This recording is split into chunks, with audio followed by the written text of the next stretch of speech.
right, welcome to another episode of Piecing It Together, the podcast where we take a look at a new movie and try to figure out what movies inspired it. And today on the show, we are talking about the latest film from David Cronenberg. It is The Shrouds, which is out in theaters right now, and you should definitely check out. It's a weird one, but of course it's a weird one. It's a Cronenberg movie, but we've got a great conversation coming up about it with Eric Langberg returning to the podcast, getting to a lot of great puzzle pieces here. Very fun conversation. That's coming up in a second. Before we get to it, I do want to remind you, as always, to make sure you are subscribed to Piecing It Together wherever you listen to podcasts. You can follow us on social media at PiecingPod, and don't forget to join our Facebook group, Popcorn and Puzzle Pieces, where we continue the conversation about all the movies we talk about here on the show. And with that said, let's talk about The Shrouds. All right, Eric Langberg's back with us to talk about The Shrouds. How's it going, Eric? Really great. How are you? Happy to be here.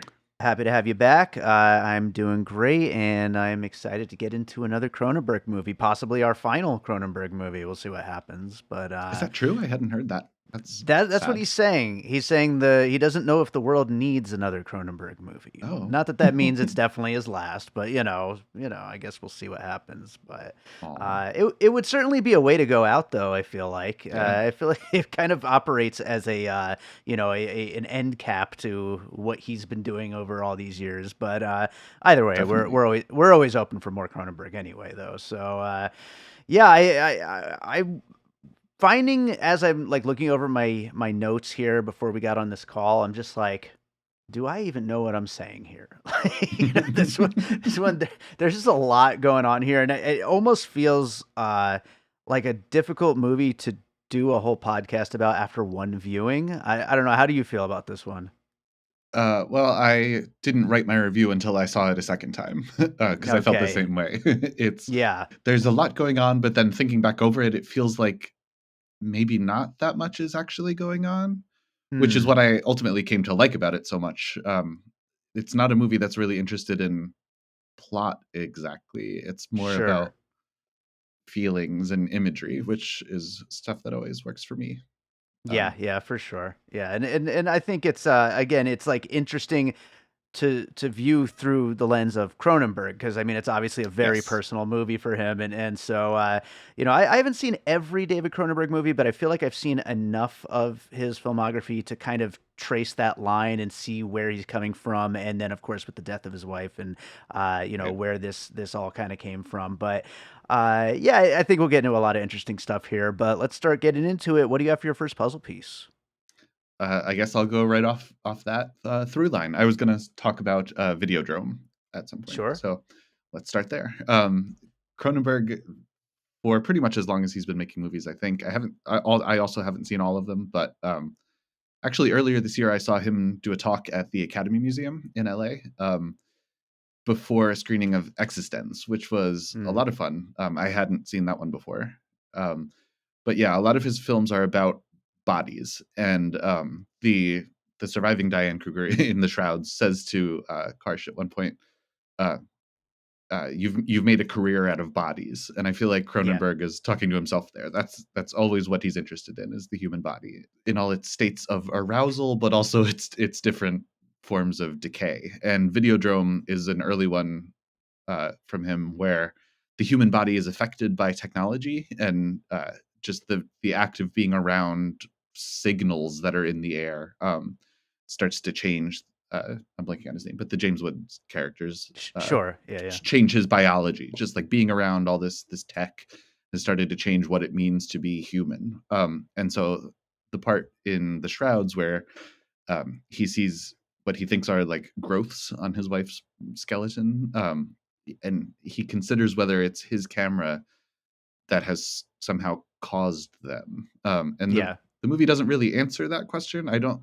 We get sort of an explanation that maybe the what looks like growths are just like corrupted video, like an animated overlay on the video. Sure. But I don't know if we're supposed to believe that answer either. So something's happening there. Yeah, it's a very conspiracy-minded movie, and there's not many answers. And obviously, this guy dealing with this death is not getting any answers by Right. creating this technology. So like, yeah, I think it's very, very knowingly just giving a lot of questions, giving a lot of possible solutions, and then not giving us whether or not any of it is accurate in any way. But yeah, For sure. Videodrome though, I feel like is definitely the best connection within his filmography to what he's doing here. And as far as some of those questions that he's asking and maybe not answering, and Mhm.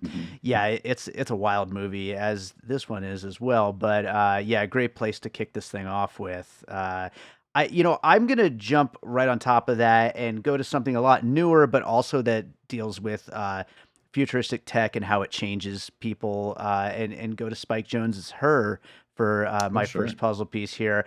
In a very, very sad near future where the things that we allow technology to, quote unquote, help us with, which is actually really just depressingly awful. We are seeing it play out right now. We just did an episode on Companion, and like we also brought Yeah. up Her on that episode, and it's like it's actually happening right now that we are just becoming so engrossed with these technologies and what they're supposed to be doing to help us, but at the same time, they are just making us unable to deal with anything ourselves.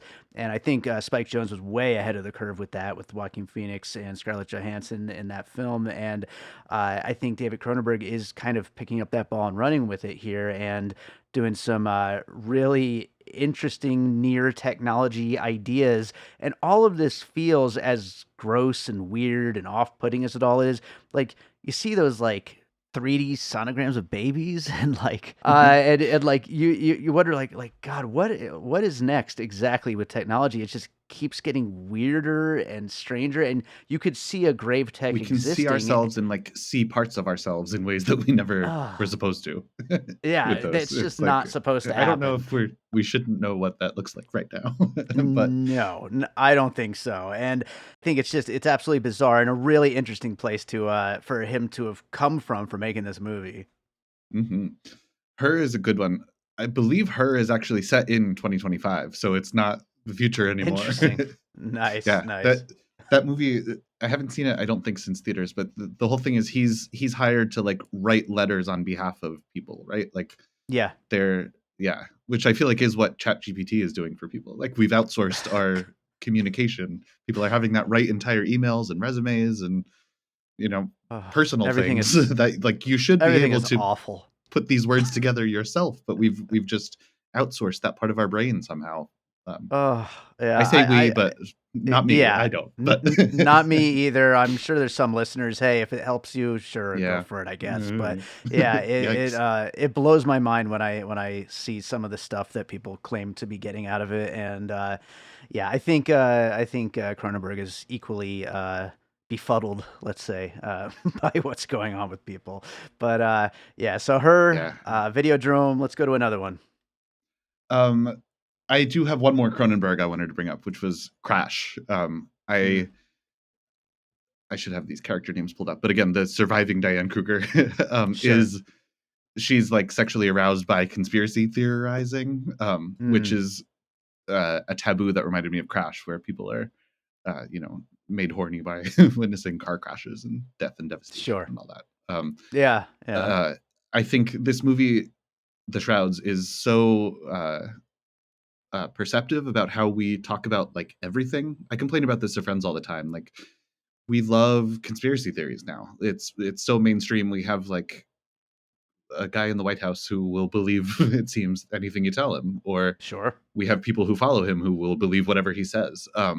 And everything can't just be like we don't believe in coincidence anymore. We don't believe in randomness. There always has to be some sort of nefarious plan. And it, Yeah, it even goes down to the way people consume like TV and movies now. Like people think they're being tricked at all times. They're like trying to solve a plot ahead of time. Um, because they think there's this team of people that are pulling one over on them rather than presenting them with a piece of art. yeah. And so it does feel like people these days are like aroused by all of that, like the frenzy that they work themselves up into. I think you're so right. I think there's a really good point there about why people just allow themselves to get pulled because it's so obviously stupid. But Right. like at the same time, yeah, they're really into it though for some reason, and maybe that is part of it. And it's as we have seen it grow really out of control in the last like 8 years, especially.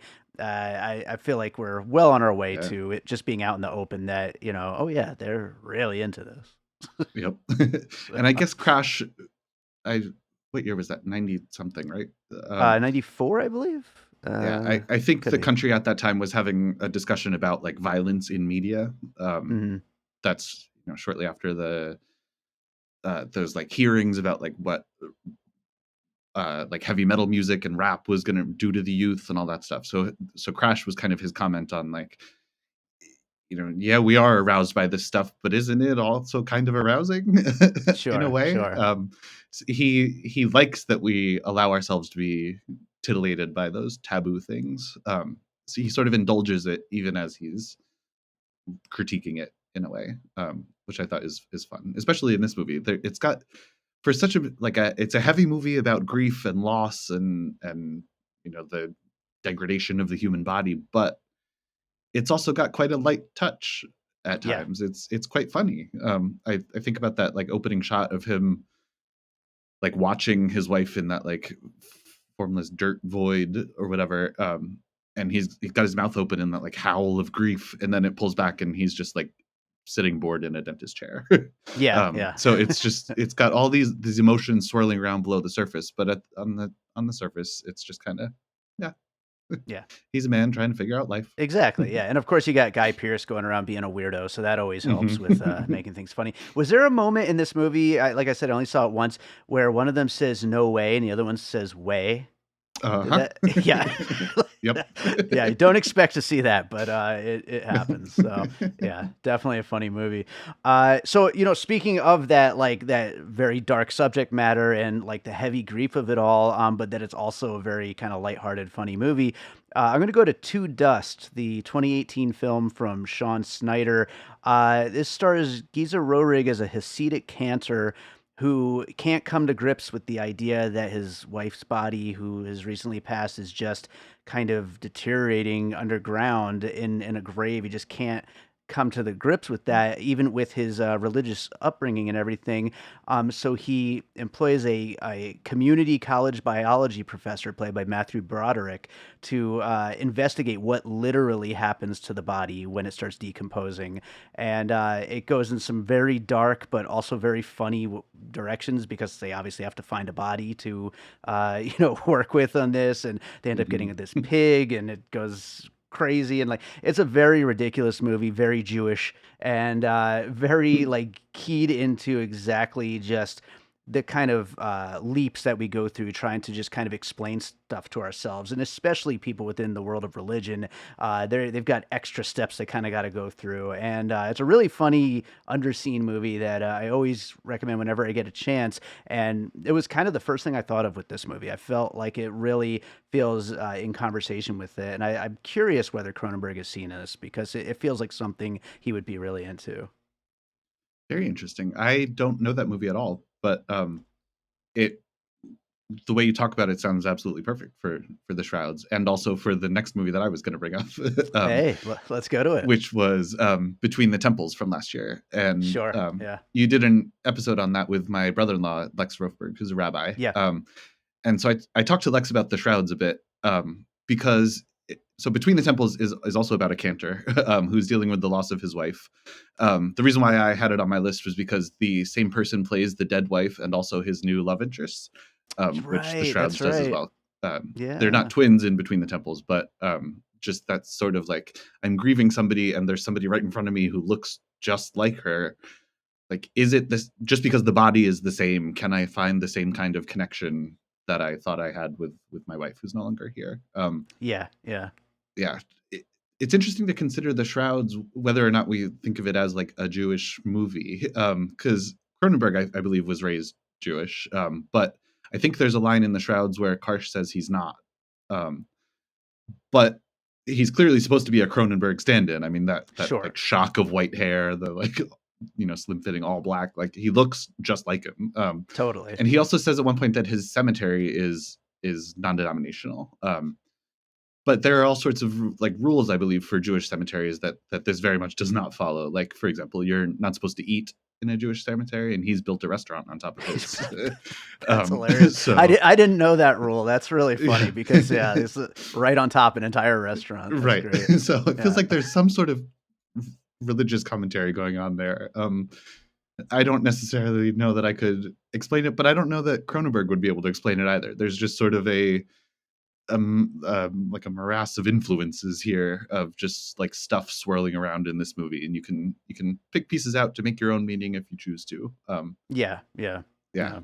I think whether or not the character is Jewish and whether or not the movie is a Jewishy movie, I think like Jews obviously talk about death a lot. Like it's just something Right. that's just kind of always on our mind. And so, it makes sense for it to come up here in two pieces in a row here. It fits very well. So There's also the yeah. concept of a shomer, who is somebody who like sits up with the body before it's buried, just so that there's a loved one with the body watching over it, making sure Yeah, that's interesting. everything's okay before they're interred. And so the Shrouds technology in this movie is sort of him extending that period, rather than going through the process of sitting shiva and mourning and stretching out the period of mourning to a year to be reintroduced into society. He's just sort of made it indefinite. He's just sort of Right, he's hanging in that stuck. period that's only supposed to last a day to a week, and he's just sort of watching over the body indefinitely. Yeah. And there you go. Like That's he can't move on. our smartphones and technology allows us to be stuck in Right. that, which We're constantly living in the past. Yeah. Totally. Well, great stuff there. I'm going to go on to Darren Aronofsky's The Fountain for my next Ooh, one. yes, that was on my list too. Right on. Yeah, as far as just a guy who is just so obsessed with his wife's mortality, and in that movie, it goes in very different directions through all this fantastical timeline jumping and all these versions of themselves, and it's a really wild movie. I've been wanting to revisit it. I haven't seen it I think since it came out, but it's a really cool movie. But here, it's kind of just this more kind of sci-fi version of the idea of this person just being obsessed with their wife's death or impending death in the case of the fountain, and actually just happened at the time we start the movie here in the Shrouds. But both of them just completely enveloped in it. And as we were just talking about, the technology aspect is a big part of both movies, really, just in a very different way. In the fountain, it's creating a technology to try to save this person, but in this, it's to be able to just stay with that person indefinitely, like we were just talking about. Yeah. The Fountain, I thought, was an interesting point of comparison because I think that movie believes that love is something that exists beyond the body, that it's a their souls find each other across Sure. different timelines. I don't think the Shrouds thinks that love is some indefinable other thing that exists outside of the physicality of the connection. Mm. But also because one of the bodies is because Karsh's body is still alive, there's still like those physical sensations are still there, but the connection is broken in a way. Whereas in the fountain, the connection is everything. Yeah, and in this movie, if anything, your soul, quote unquote, can be turned into an AI assistant, basically. So that's all you can do after death, basically, is that. Yes. So yeah, a little darker, but Yes. so depending on how you look at it, I suppose. But yeah, what do you got next? Next, let's talk about Mike Flanagan's Before I Wake. Flanagan does a lot of stuff about grief and how grief can be beautiful while also being monstrous. Hmm. And Before I Wake is not my favorite of his, but it's interesting in conversation with the Shrouds, I think. So that's about Jacob Tremblay plays a little kid who's haunted by nightmares of a creature, a monster, like a monstrous figure that visits him, and he can sort of like do things while he's dreaming, and it's a whole thing. But the big reveal at the end of that movie, spoilers for more than a decade old movie at this point, but the monster is sort of memories of his mother who died when he was younger from cancer. And so ultimately he like recovers the memory of going to visit her in the hospital. And it's one of the only movies I've seen, I think, that really is kind of honest about what cancer can do to the body. Like his mother looks horrific in that movie, Yeah. as Diane Kruger does sort of in this movie when she's, she's had her leg amputated and she's missing one of her breasts, and she's sort of, there's that scene where they're like cuddling in bed and her hip cracks. Like Yeah. it's That's rough horrific. stuff. Yeah. But at the same time, it's sort of fantastical. Like those visions of her, that like golden light that they're both drenched in. Like it's beautiful in a way that he's able to witness her suffering and be there for her in those moments. Sort of. And yeah, so it reminded me of Before I Wake, which is also very fantastical. There's a lot of like strange lighting and a lot of soft lighting that just makes it seem like otherworldly in a way, even as it's being very viscerally honest about cancer's effects on the body. Sure, sure. Yeah, I haven't seen that since it came out. That is a much better version of I was thinking about Death Becomes Her, Oh, sure. which that's a much better version of that idea. So I'll leave Death Becomes Her off my list here, even though I just Okay. mentioned it. And just let's say we go with Before I Wake, because that's a good example of that. And as silly as this movie can be at times, it's, like we said, it's heavy subject matter. So yeah, good one Yeah. there. I'll go with my last real one then, which will be Michael Haneke's Amour, which Mm. obviously a much heavier movie. But as far as the idea of once that relationship is together, just being so attached to it and not letting go. And this is a much more sci-fi version of that, a much more at times silly version of that, also a much more weird version of that, whereas a more Mm. stark and very real. But the idea that this is what happens. We die. We get these diseases. Things go horrible, and you have to kind of come to grips with that. And Amore is fantastic. It's also incredibly depressing, and the Shrouds kind of bucks that depression by being an interesting, weird kind of movie, which is obviously what we would expect from someone like Cronenberg. And I do think though that the desire to kind of keep that person with you is the reason why I'm kind of comparing the two here, even though tonally they're very different. Interesting. I have not seen that. It seemed way too depressing. Whatever was happening in my life when that came out, I was like, I don't think I can handle this, and then I Yeah, never went back to it. Yeah. absolutely But fair. that's, Absolutely. yeah, he's great though. Yeah, I should check that out for sure. Yeah, Mhm. yeah. When you're feeling like good When I'm enough up to to like it. kind of Yeah. balance it out, you know what I mean? So yeah, yeah. Mm. Do you have any other pieces you want to bring up? Yes, two that are, I guess, kind of related. I wanted a comparison for the way this movie handles conspiracy theorizing, which we've talked about a bit, but the one that came to mind was Oliver Stone's JFK, um, Hmm. because as he like is meeting shadowy figures and is hearing about all these different things that might have contributed to JFK's assassination, there's a point where you're like, wait, so we're talking about the CIA, the FBI, the mafia. It's because of Bay of Pigs. It's because of like just rattling off all of these things, and you're like, wait, like is this an and or an or? Like, is it Right. all? Are Sure. all of these things really involved in what happened? And the Shrouds kind Absolutely. of reminded me of that, where it's like it's Russia and the Chinese doctors. It's like, wait, Russia and China? Like Both. those are big scary buzzwords that were like, oh no, it's Russia, but like how? Like to what end? I love that. It's so fun. And I was thinking of Under the Silver Lake. I thought it was too Oh, far fun. of a pull to really Mhm. kind of bring up, but I think JFK is a much better version of that. But yeah, as far as the conspiracy theory stuff here, it doesn't really kind of come in until the third act here, but like it's really fun once it does, and it's like God, there Yeah. really is just no answer for any of this, and so let's just kind Right. of fill it in. So, you know, Just vibes. And yes, so then the other yeah. one I had along that same line was The Big Sleep, the Bogey and Mm. Bacall Philip Marlowe movie, because that's another one where like there's just so much happening, and the detective is like not there for a lot of it. It's all happening like he's finding out about it after the fact, and so the way Karsh just keeps like he's getting filled in by his security person, and he's watching the video, and he's like having meetings with Guy Pearce to try and learn about things after the fact. Like he's just playing catch up the whole time. And as audience members, so are we. Sure. And at a certain point, it's like impossible to really follow the big sleep. Not impossible, but it's tough to, especially on first watch. Like what actually happened here? Like, and as I was like refreshing myself on that movie this morning, I found a fun little anecdote about The Big Sleep. People say no one on set while they were making that movie could decide whether a particular character killed himself or was murdered, and if so, by whom.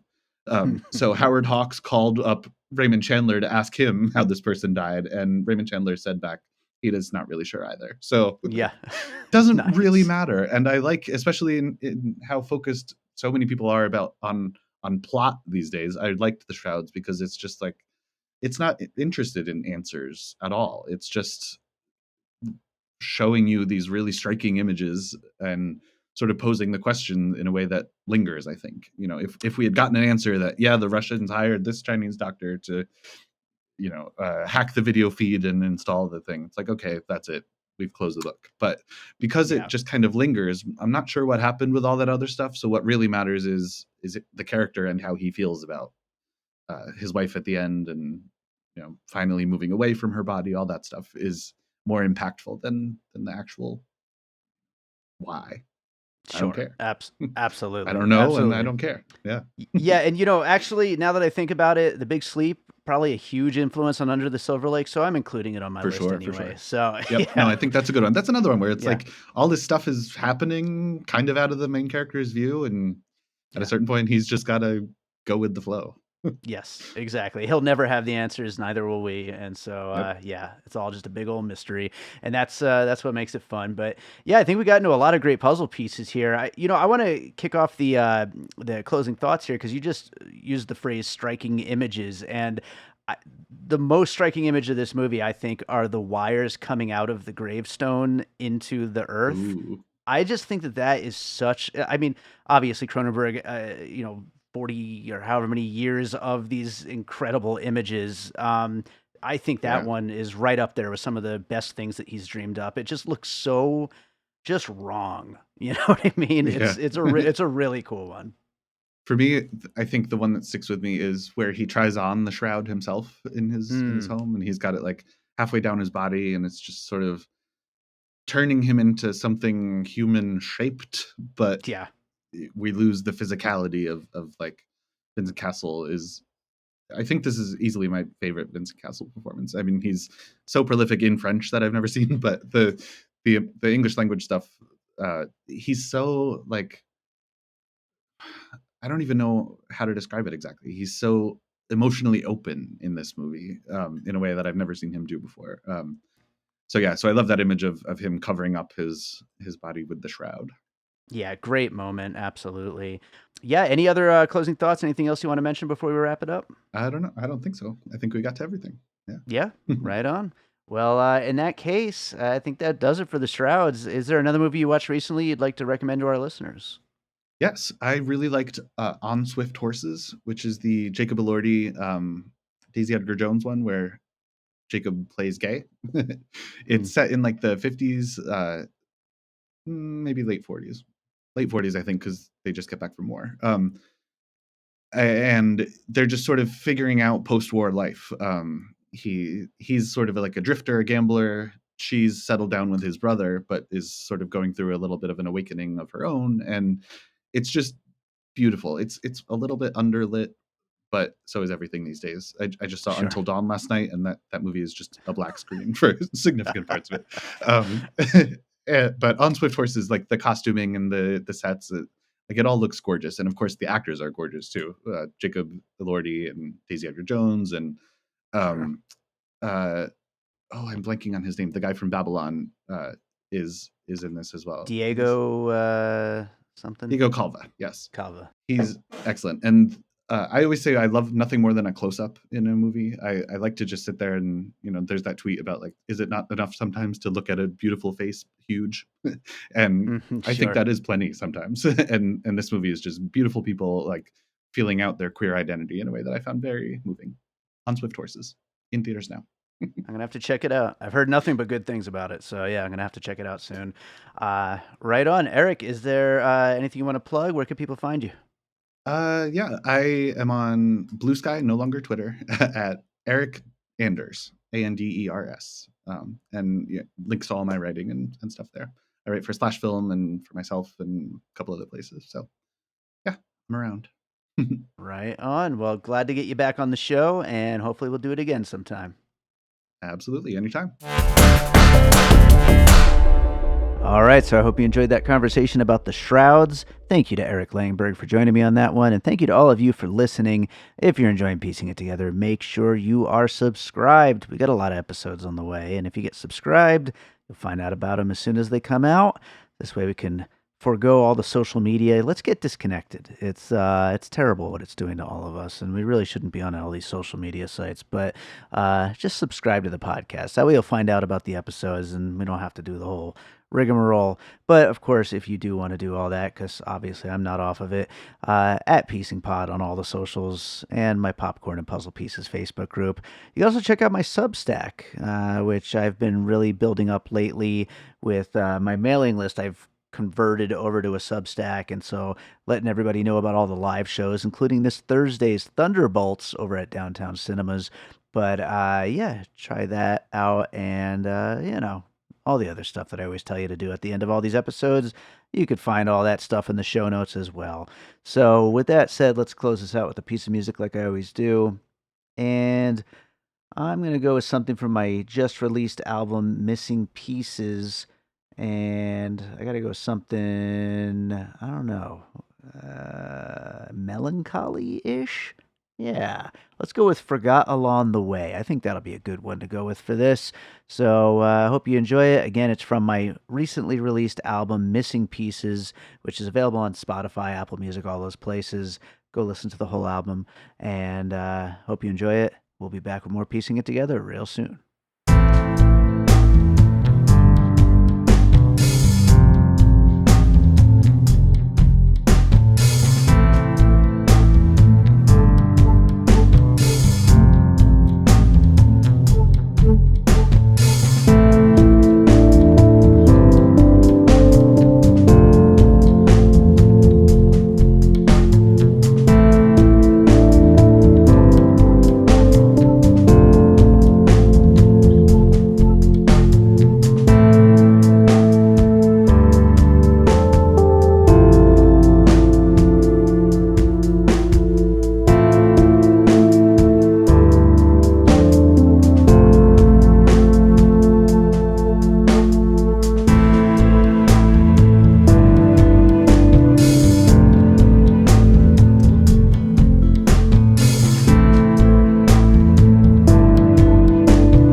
an All Points West production, produced by David Rosen in Las Vegas.